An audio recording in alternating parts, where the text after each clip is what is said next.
Welcome to PW Music. I'm Dr. Patrick Engler, and we're back with the tutorial portions for the Rose project. And as usual, we're in the Artistic Studies Book 1, edited by David Height, and we're back with Etude number 5. And the big thing with Etude number 5 is you want to keep it as even as you can, and not just in time, so not just practicing with the metronome. We're talking mainly in tone, a little bit in tempo, and a lot in fingers. Because this etude has a lot of, call them like filigreed or cake decorating figures to kind of add some interest to the basic melody.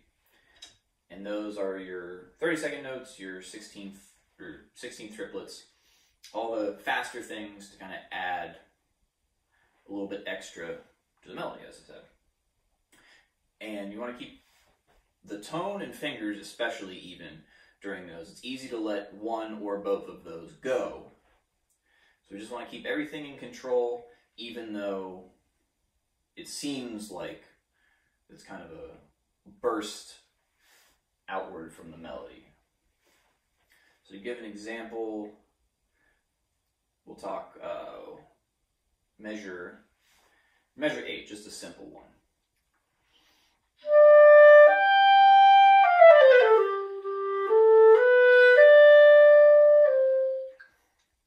We have that fast scale down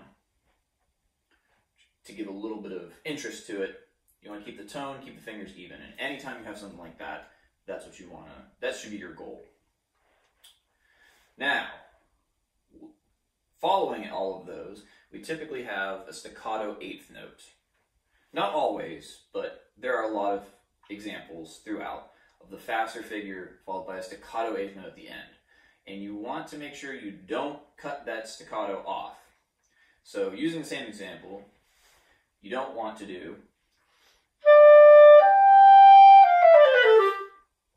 and bump it at the end. That kind of keeps in line with the keeping the tone and fingers even, but this is a more specific example where you want to gracefully cut that note off. We don't want to bump it and jostle the feel.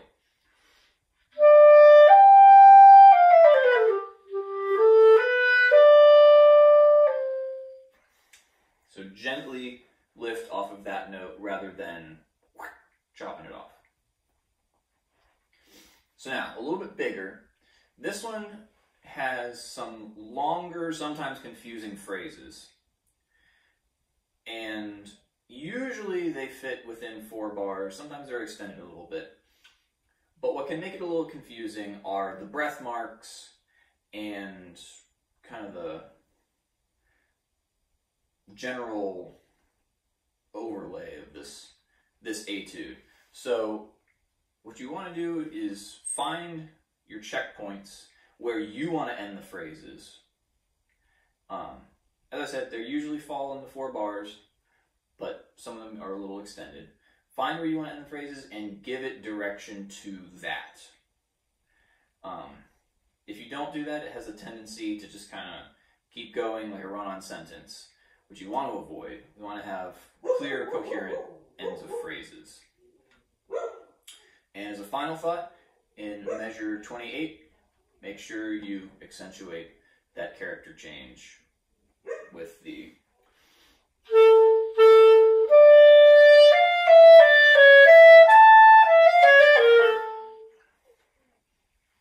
that phrase.